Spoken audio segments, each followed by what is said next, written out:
my living room with a broken wrist. Welcome to the GCN show.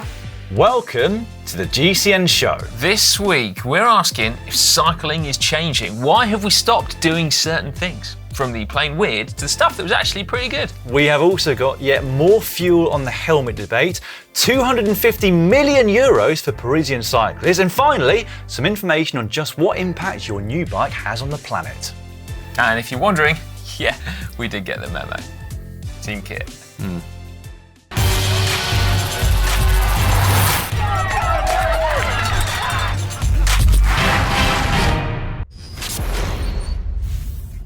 This week in the world of cycling, after Rich from GNBN made himself some SPD crocs, yes, SPD crocs, for a video, we saw on Cycling Tips that one enterprising individual called Alex Valco has already been making them to sell. Perfect for the bike packers among you perhaps, or those of you with very sweaty feet. I don't know. We also learned this week that Remco Evenepoel is the latest pro cyclist to take to gravel. Really? Yes, Remco, the very same Remco that got dropped on the gravel stage of the Giro this year, is heading to Kansas for the final Belgian waffle ride of the year. Ah, Belgian waffles. That now is starting to make a little bit more sense. Yes, he is also, apparently, so we heard on Cycling News, doing the short event as opposed to the He's a man after my own heart. Well, yeah, well, and Alex's heart as well. He'd totally get behind it after his Flanders escapades. In the Flanders video. And now something occurred to me this week, Si, whilst I was shaving my legs, believe it or not, for the first time in a very, very long time. Go on, mate. Well, I've stopped shaving my legs until just yesterday, and I was thinking a few other people might have stopped leg shaving recently too. Like me? Yes, like you. And I wondered after that, what other really weird stuff have cyclists stopped doing in recent years? Well, before we move on, let's be clear, Dan. I suspect that if you still rode your bike and wanted to ride it fast, you probably would still shave your legs. It certainly makes you look fast, and it's definitely worth a couple of watts too. Plus, if you were a woman, you'd probably also shave your legs, irrespective of how many watts you'd save. But yes, I grant you, a lot of people perhaps are not shaving their legs now. And a lot of other things have changed in recent years, haven't they? They have, like tyre pressure, for example. Yes, seamlessly segued from leg shaving to tyre pressure. Yeah, so seamless, as always on the GCN show. I was thinking about this though when I was in my garage the other day.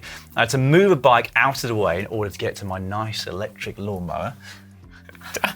Dan's new obsession, ladies and gents, lawnmower. It is. I'm obsessed with my lawn, but it doesn't look great. Anyway, the bike I needed to move was my race bike from 2012, and I realised just how retro it looks at this point. And the main thing, I think, was the narrow 23C tyres and the fact that we used to pump them up to like 120 PSI. That's right. Hard tyres feel faster because you can feel the road. They don't squirm as much and absorb all your energy. Except we then realised in later years that feeling the road is a bad thing because vibrations slow you down. I guess quite similar to how go-karts feel very quick, even though they're not actually all that fast. But now, bike tyres are 5mm wider and run at around half the pressure.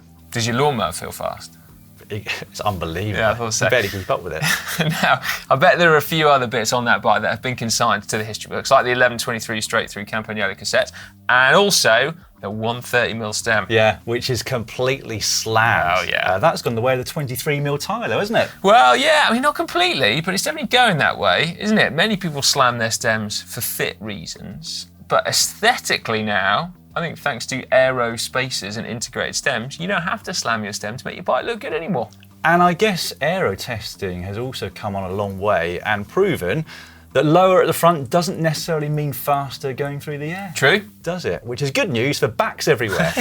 You know another tech-related one that I definitely do not miss? That's getting lost. So spending ages standing at junctions, looking at a map and working out which way I'm going to go next. That is true, isn't it, actually? With GPS, everyone is just like a local now. An amazing ride is just a few clicks away.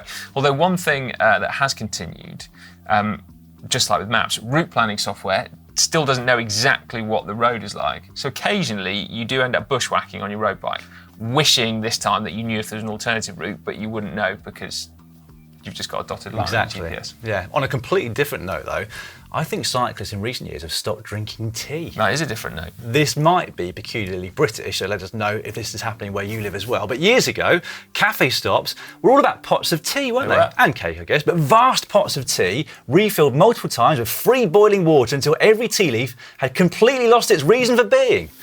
But now you wouldn't dream of it, would you? No, I mean, but that is true, actually, isn't it? It is. I think everyone wanted to be Italian pro cyclists at a point, didn't they? And at that point, tea almost became extinct for cyclists in coffee shops, and we went on to coffee. Coffee shops is the name. That's true, yeah. I still want to be an Italian pro cyclist, actually. So do I. Although, for the record, if I stop at a cafe at 4 p.m. now, I am going to drink tea, because that's what goes with cucumber sandwiches and scones. So there we go. Back to tech, though, Dan, away from tea. Nice segue as it was. I was thinking the other day that bike maintenance has got a little bit more complex, hasn't it, of late? There used to be certain jobs that I could do without thinking about, like changing brake cables and swapping out bottom brackets. Those are jobs that I now pass on to my local bike shop. Now, maybe it's a time thing, because I haven't got as much of it as I did. Maybe it's because I can now afford to take stuff to the bike shop without it eating into my weekly beer money too much, unlike when I was a student. Want that. Well, exactly. But when it comes to brake bleeding, and press fit bottom brackets, I'm out there. Well, they are quite complicated. I think there's a lot of sentiment around that at the moment, though, in general, isn't there? Which is good for local bike shops, particularly as brands increasingly look to go direct to consumer. But I guess it's not good for our wallets. I mean, you now pay to have your tyres pumped up, so I don't know. I know, it's true that. Your beer fund is sacrosanct, though, isn't it? Well, that is true, yes. Lastly, though, road cyclists aren't riding on the road as much as they used to, are they? The world is getting a bit more gravelly, and for a very good reason. It's because we don't have to ride alongside cars as much then. Well, yeah, but also because it's really cool. True, it's also really cool. And there's definitely a sense that more people are riding off-road too. I think it's not to the detriment of road cycling personally. There are still so many people out and about on the roads, but it's definitely got people looking at riding a bit differently. Yeah, just like mountain biking in the early 90s, mate. History repeats itself. Dan, what is different though this time is not judging people for their choices. I think that road cycling has kind of dropped a lot of its elitist mentality these days. Yeah, anything goes, doesn't it? Rung what you brung, as the cool kids say. Yeah, I say that a lot, Si. Yeah.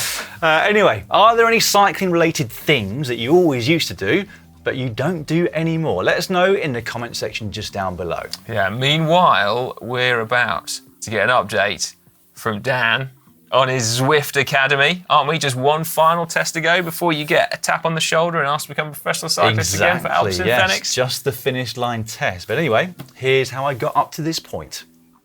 Warning, this might include leg shaving. I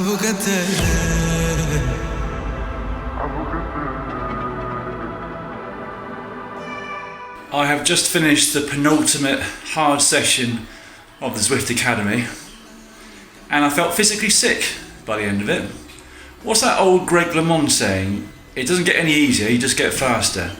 I think in my case, it just doesn't get any easier.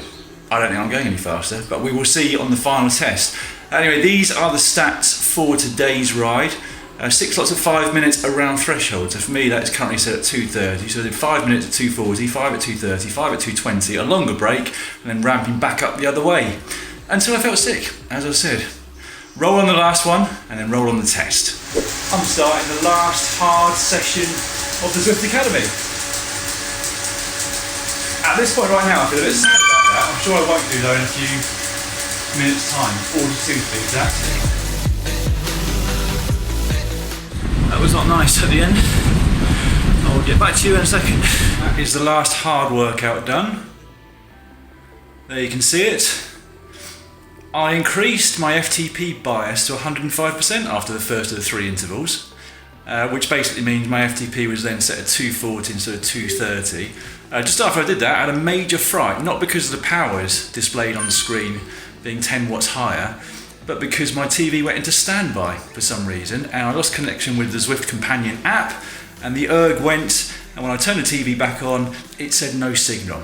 Thankfully, after 20 seconds or so, it came back on and I was back in action. And over those last 2 intervals, I did do them at 105% of what my FTP is set at, so hopefully that is a sign that I have got better. And we'll find out very soon, because tomorrow I've got my last recovery ride, and in 2 days' time, I'm doing the final test, and the video for that will be coming out very shortly indeed. So you can all see how much fitter I've got, if at all. GCN Inspiration time now. Your chance to win one of 3 prizes each and every week. We pick our 3 favourite photos submitted to the GCN app. So if you'd like to win a prize next week, or at least be in with a chance, make sure you submit your best cycling photos to the app this week. Frankly, Dan, I think we're already inspired by your academy performance there. Thank you very much. That was really inspirational. I've had a lot of practice. In third place, receiving a GCN Elite Fly Duo Pack water bottle set, is Douglas Atkinson. I took my new Brompton on a glorious 100-kilometre ride over the Col de Turini before heading back to Cannes. Wow, fair play. And that is some photo, isn't it?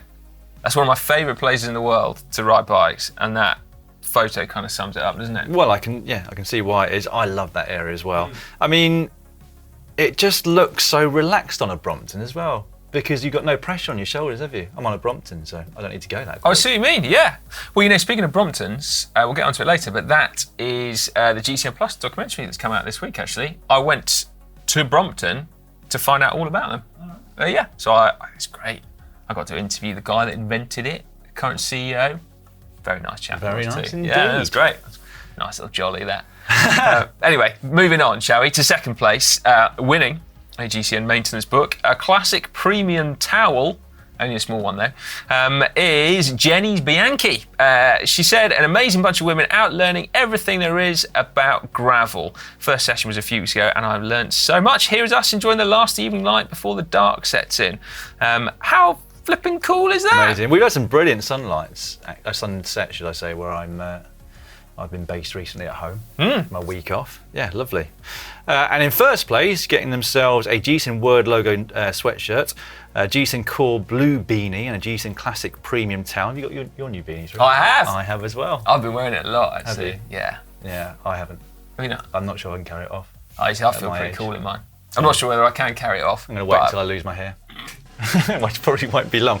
Anyway, the winner is Mugger90, enjoying the last warm rays of the autumn sun on the growth glot on a high alpine road. From now on, I'll show this picture to anyone who asks me why I love cycling. Wow. I think all of us could show that to anyone who asks why we love cycling. That is almost the perfect photo. That is amazing, isn't it? Absolutely fantastic. Yeah, I'd say that right now, if I'm honest. Well, you might not be able to do better than that, but if you can come close, you are in with a chance of winning one of those prizes next week, so please get involved. It's now time for cycling shorts. Cycling shorts now, and we're going to start with some cool news from Trek. They conducted what is, as far as we know anyway, the first sustainability report from a bike manufacturer showing the impact of bike manufacturing. And some of the big take-home points are how resource-heavy carbon is compared to metal. In fact, a top-end Madon road bike emits just 30 kilograms less CO2 than a massive e-mountain bike. An entry-level mountain bike was about half the Madon. Yeah, so if you ride your bike, if you ride your bike for about 500 miles instead of driving your car, you would offset that carbon produced during manufacture. Now, I definitely think you should check out that Trek sustainability report. I was really impressed, actually, and impressed with their 10-point plan as well. Not least because they're trying to reduce the number of zip ties in their bike packaging. Here we go. Yeah. I think we should move swiftly on. Next up, we have a bit of a follow-up to the helmet debate that we had just a couple of weeks ago on the show. That's right. So according to the Seattle Times, the King County Board of Health has unanimously voted to repeal a law which makes wearing helmet mandatory, saying that they are in favour of helmet use, but that black cyclists were penalised at 4 times the rate of white cyclists, and that actually 43% of all citations were to people who were struggling with homelessness, which doesn't really seem fair either, does it? No, it doesn't seem fair, and it is quite interesting, that report. Now, there's more good news from Paris, not about the Women's Tour de France this week, but about making the city 100% cyclable. There's already been a step change in the last few years, but an additional €250 million investment will create new, much-needed infrastructure into the city from the suburbs as well as across the centre of it. That is cool, isn't it? Very cool. Like, really cool. £250 billion. Indeed, yeah. Now, we have got a very, very lucky competition winner this week. We gave one lucky viewer the opportunity to win a brand new Orbea Orca Aero, and the lucky winner is... You're going to be so lucky. Leo Roger! Whoa, what a prize. Yeah. Well done. I think we're all very, very jealous of Here we that are. fantastic prize, aren't we? We've got a first look, incidentally, of that bike. Not yours, Leo, but the Orca Era in general. It's coming up this weekend to GCN Tech. Moving on, how is the GCN All-Stars team getting on at ZRL League? Should we skip that bit this No, week? how are the GCN All-Stars doing at the ZRL League? Well, you can watch a little update now if you like. Okay, so today we have got 2 laps of the Caspat circuit. I watched the pros racing last night. It looked savage. It split to bits on the first lap and then kind of stayed together for a big chunk of the second, at least the groups did. And then it split again, of course, on the run into the finish. So positioning is going to be key for those first intermediates, and then just hoping that I'm going to be able to get over the Petit KOM. So wish me luck.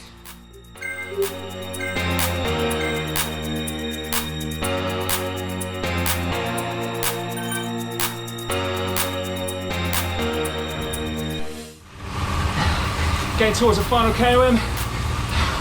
I'm so pissed off. Oh my word. What a total idiot.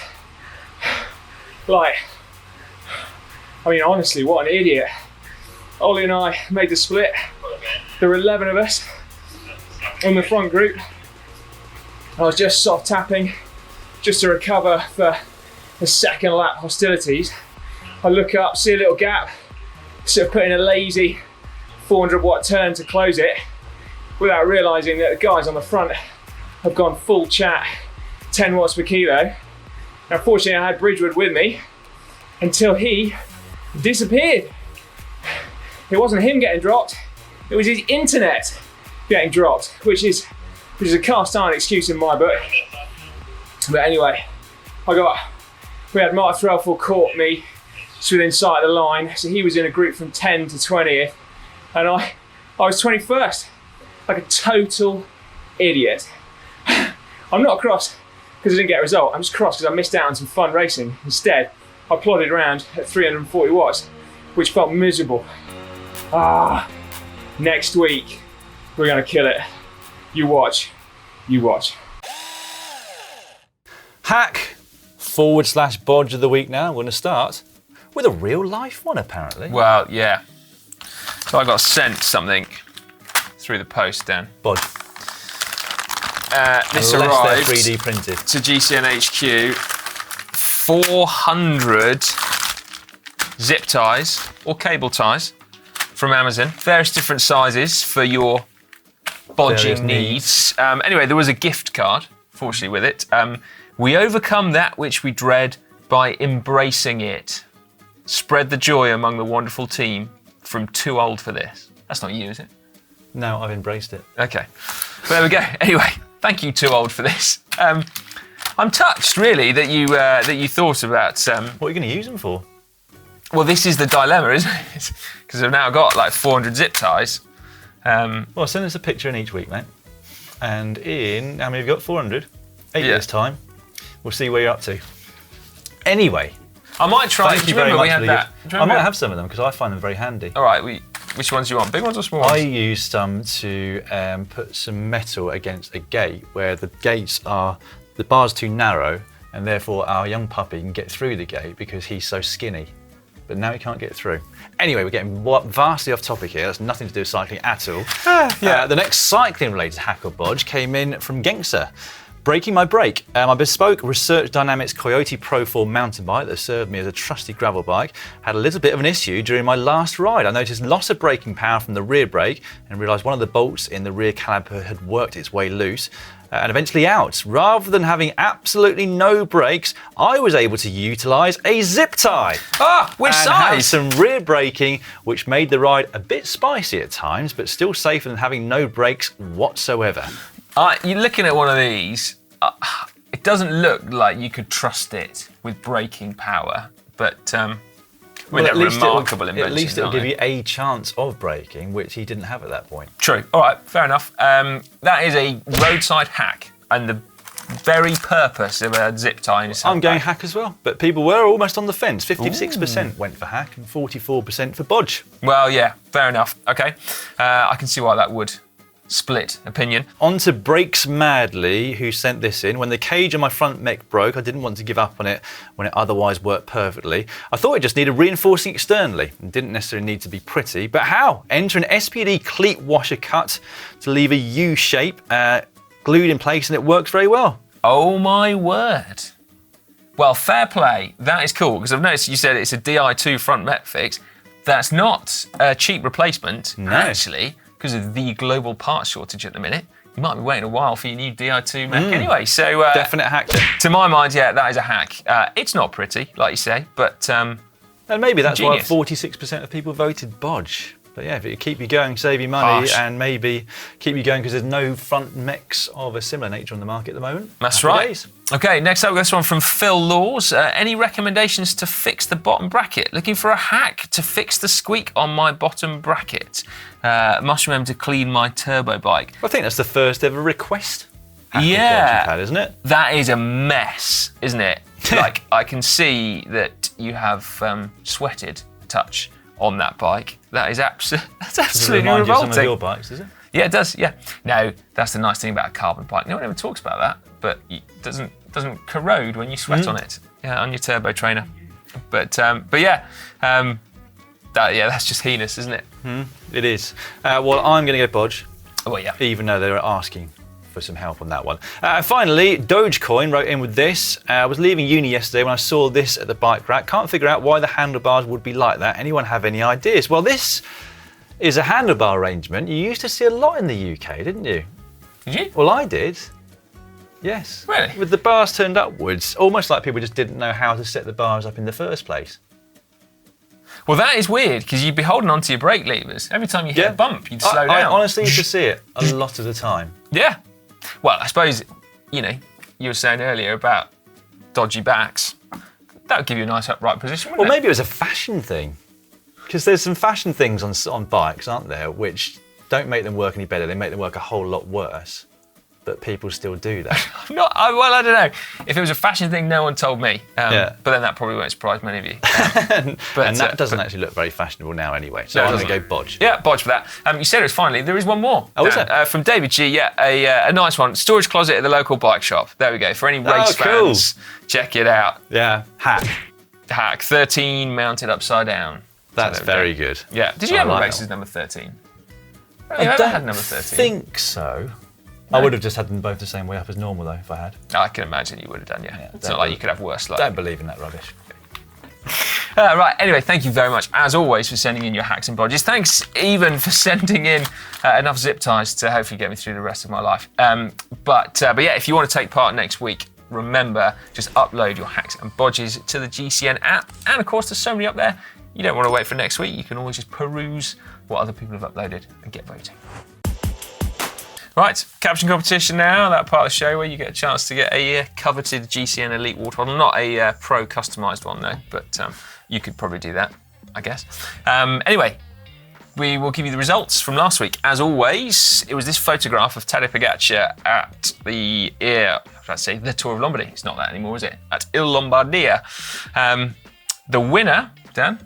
Is Jagruti Rathod, who put, guys, I feel like I'm about to hit the wall. Yeah. Yeah, there is a lot of obstruction in front of him just there, isn't it? I always look at the speed they're going up the climbs these days and wonder, they must be thinking to themselves, someone's not going to move out of the way soon. Well, that's true, isn't it? Because on the Someone climbs, will. pro cyclists are about as fast as you and I are on the flat these days, which is quite fast. Oh, yeah. But they must be coming at the speed. Anyway, well done to you, Jagruti. Get in touch with us on Facebook with your address. We'll get a bottle sent out to you. This week's photo came from the famous Sandy Zonnevan Cyclocross Super Prestige on Saturday. This World is Cup, mate. Tone was a van World der Cup. Bosch. You what, sorry? It was a World Cup. Oh, is it the World Cup? Was it? Of course it was. My brain's not really working very well today. There's like 14 World Cups this year. Every race is a World Cup. Almost, yeah. We've got another one coming Sunday, haven't we? And then the Koppenberg Cross, incidentally, on Monday. Don't miss that. That is going to be good. Anyway, off topic. That's your photo for this week. Do your best captions. But my one to get you started is, these are the cyclocross racers' barriers to success? Oh, I can see how you got there. Yeah, I stumbled there, if I'm perfectly honest. Yeah. I just wanted to get barriers to success in and mangled the rest of it. Yeah, no, you know. It didn't really work because he wasn't very successful at the race, but still. No. I mean, that's one of the reasons it didn't really work. Yeah. Yeah, I think he's going to be off and running in a second, isn't he? I'd have thought so. There we go. Anyway. Right, if you think you can do better, and I suggest you probably can, then you know what to do. Stick those comments, captions in the comment section down below. See if you can do a better job of barriers to success than I did. We've picked out a lot of our favourite comments from videos over the last week, which we'll go through now before we get on to what's coming up on the channel this week. First, underneath last week's show, I love this one. It came in from Lance, who said, I'm really liking Hank and Si doing the show. Hank brings a more raw and genuine feel to the show. Feels more fun watching it. Yeah. Yeah, I think that's probably true, actually. I'm actually going to try and make my new bike, You mean Ronald McDonald bike? something like that. Don't know how I feel about that. Yeah. It's probably his hair, mate. That's the only raw and genuine thing going on there. Right then, Standard Bread Adventures, responding to the question about training, said, I prioritise the cafe rides. All my rides have hard efforts, so hard to avoid those hills. So there you go. I like that. That's the hard part, is making sure you avoid them completely. Meanwhile, underneath why your next bike should be cheap, Michael Hanley put, I came here just to hear Manon say, thieving scumbags. Please make this into a GCN t-shirt. You should probably hear that again now. You can leave your bargain basement bike locked up, avoiding those thieving scumbags. There we go. Michael, hope that floated your boat. And then Lee Penn said, my Triban has never let me down. Brilliant £500 bikes. Triban being Decathlon's own brand.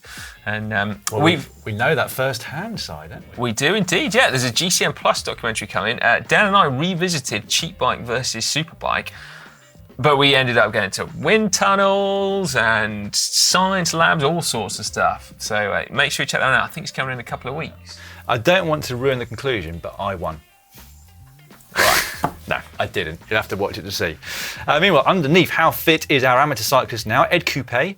But at 39, and despite seeing some decent improvements since taking up cycling, I'm developing an irrational hatred of Freddie and his ridiculous gains in capital letters. Or I would be if he wasn't so easy to like. Git. Tom Bladen said, the headbands, the rather questionable snazzy shirts and the Mapei cap. He may be a beginner, but he certainly has a good style. Got a lot of there you go. fans, Freddie, hasn't he? He does indeed, yeah. It must be that, I don't know, raw and genuine feel. Yeah, that probably he gives is, right? the Yeah. videos he's in. Finally, inside the world of high-speed recumbent racing, the professor has suggested that our next video size should be, can 3 TT bikes beat you on a Velomobile? Not a chance. No, but I don't know, actually. I've never ridden one. But it did look fun, didn't it? Whoever can't be... No one can beat that guy that the 65-year-old riding the rust bucket that destroyed Hank. Mafbaff said this is like the start of a Mario Kart race, which, which does strike me as quite a similarity. And then there were some great comments under Alex's Tour of Flanders adventures as well. Standard Bread Adventures said calmly lopping 40 kilometres off the distance is the sort of thing that I would be guilty of. And Dan as well, yeah. And then Nigel Clark said, I never previously thought of gate crashing other people's picnics whilst out on a ride, but if GCN can do it, I will too. Yeah. Oh, I did like that. Fair play to Alex. I've locked 40 kilometres off a 50-kilometre ride once. Yeah, just did 10Ks. Right, coming up on the channel this week on Wednesday, which should be tomorrow if you're watching this as it comes out, how to get yourself into track cycling, which actually I've never really done. Done a couple of laps around an outdoor velodrome, a couple on an indoor velodrome, that's about it. Yeah. Really. So Well, if you're in the same boat, but it interests you and floats your boat, make sure you watch that video. Text you on Thursday, on Friday, 10 things we wish we'd known about e-bikes. There we go. That was good fun to film, actually, that one. So, stay tuned for that one. Then Saturday, Dan's final Zwift Academy. Find out if he's been selected for the semi-final. Yeah, probably. Yeah. One thing's for certain, mate. I know you've got to pass the finals. So, yeah. Or free pass. We're going to be Because of our contacts. Yeah, we're going to. Anyway, Brilliant. watch this space. And then on Sunday, Hank and Connor brought you a video from Mallorca a couple of weeks back, ticking off the bucket list roads. Well, they got a bit of help from local ex-pro Vicente Reigns to show you hidden Mallorca. So I cannot wait for that one. That's going to be super cool. He's a great character as well, Vicente, isn't he? He is indeed. He is indeed. Right, 2 last points of business, I think, Dan. We were talking about track cycling, getting into it. It is, of course, the Track Champions League coming up very soon. So, yeah, that's next weekend, isn't it? Yeah, week Sunday for round 1. And before that, we've got some cyclocross for you, the next round of the 220 World Cups going on this year. And also that Koppenberg Cross on the Monday, which is the infamous cobbled climb of Flanders. Very steep and well worth watching both of them. Yeah, and then finally, if you haven't checked out the ZRL, or Zwift Racing League, that we are broadcasting on Mondays on the GCN Racing YouTube channel yet, then do check it out. It's fast, it's furious, and it's really interesting as well, actually, isn't it? It's good. I'm enjoying that very much. Yeah. And just before we finish, another one. We've also got some new sweatshirts in the shop. But for Si and I were very pleased with the new sweatshirts, and also equally pleased to see each other wearing the same one when we got to work this morning. Like school uniform again, isn't it? Yeah, and both of us refused to change, didn't we? Anyway, they're available at shop.globalcyclingnetwork.com if you would like to purchase one for yourself or for somebody else ahead of Christmas. Yeah, right, we'll see you next week.